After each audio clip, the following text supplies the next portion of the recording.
আসসালামু আলাইকুম।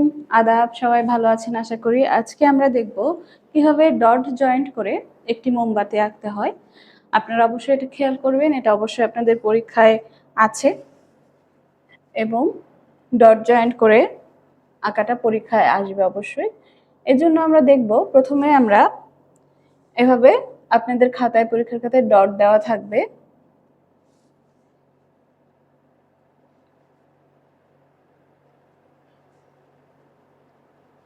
এভাবে যদি ৬টা ডট দেওয়া থাকে,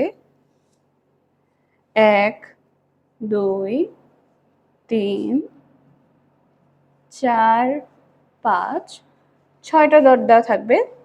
তো এরকম দেওয়া থাকলে আপনারা বুঝবেন সেটা মোমবাতি আঁকানো হবে। তো আপনারা কি করবেন, এখান থেকে ১ থেকে স্কেল ধরে টেনে ২ পর্যন্ত মিশাবেন, ২ থেকে ৩ মিশাবেন, ৩ থেকে ৪, ৪ থেকে ৫ এবং এভাবে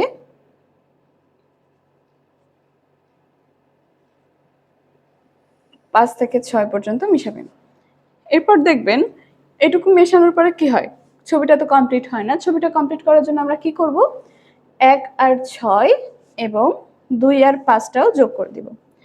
এটুকু কমপ্লিট করার পরে আপনারা দেখবেন মোমবাতিতে কি আছে, অবশ্যই আগুন আছে, বা মোমবাতির যে শিখাটা আছে সেই শিখাটা এঁকে নেবেন এভাবে।